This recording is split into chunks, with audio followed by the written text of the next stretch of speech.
Billy Dillard from BillyDillardArt. Today we're going to be doing a video on power carving, and I'm going to be using this little tiny little drum sander that you get you'll see them when you see the Dremel kits. They usually come with it. What I've done, this is a little fairy wings I've done for my little hedgehog fairy, and you can see how skinny these here on the edge, even though they're got some thickness in the center. When you get out to the edge, you want them really thin, that way they don't look thick. And I power carved these this morning, so these here haven't been power carved yet, and you can see the thickness on there, you know, and I don't really care for that too much, so I got to fix that. So, and another thing I noticed too, when I sculpted these, when I sculpted the Magic Sculpt, my lines are pretty much going this way, and what I wanted them to do is come around here and then turn. So somehow or another I didn't do that, so I'm gonna correct that today by power carving it.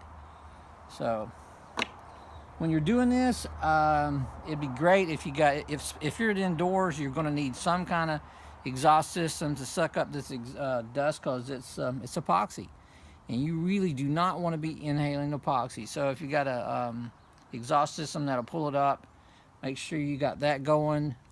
Make sure you got your dust mask on, or a respirator. Like I say, you do not want to be inhaling this stuff. We're outside, we'll both be wearing dust masks, so that should pretty well take care of it. But I highly recommend the exhaust system to do this. And there again, we got our Dremel model. This one here is model 395, and I got my whip on here. I really like the whip because it gives me ability to, you know, I can get into pretty tight spots, and I can kind of hold it like a pencil, and it's a lot more comfortable. I like that. So let's get started. I'm gonna be wearing a dust mask, and you won't hear me say much once I get started, simply because it'll be muffled out with a dust mask on. But you'll get to see how I used it. Okay. Okay.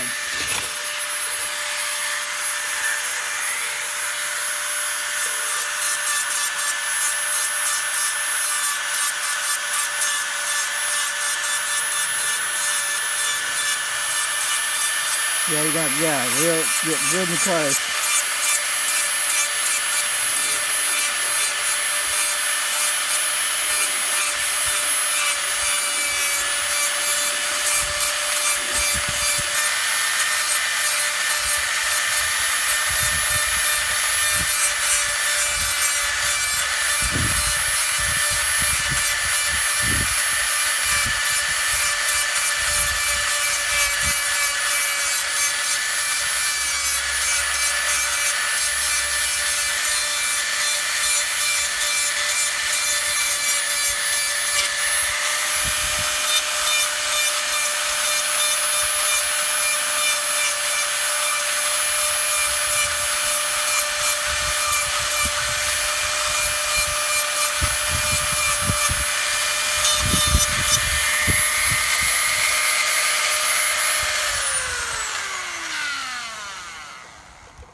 Okay, this one here, some of the grit is worn off the end of it, so it's not cutting a hard line like I want. So I'm gonna see if I can't fix that.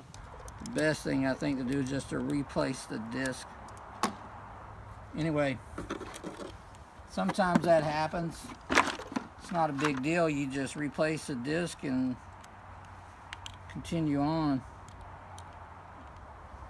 But you can get an idea what I've already got going on here.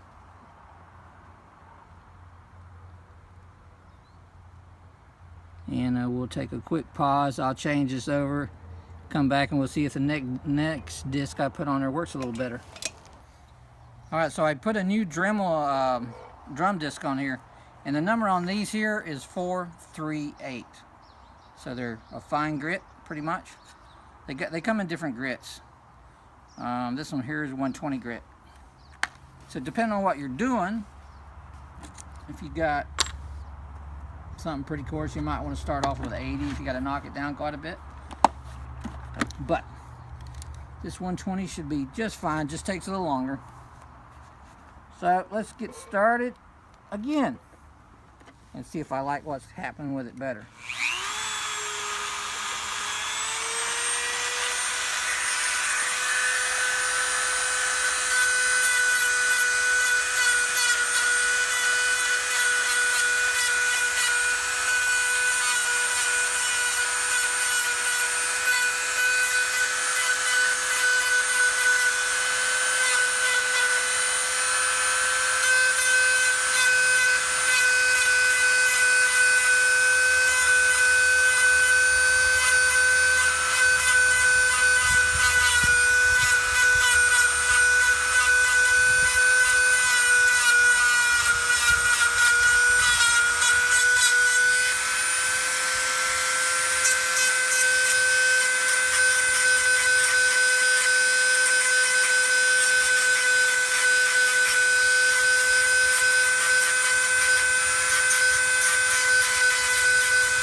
Okay, so when I was doing that, sometimes I'm just using the edge right here on the end of the disc, the drum, and sometimes I'm actually whipping it like this if I want to curve it that way, and then sometimes when I'm over here, when I need to go the opposite way, it's just a matter of doing it this way. I don't know if you hopefully you were able to pick up on that.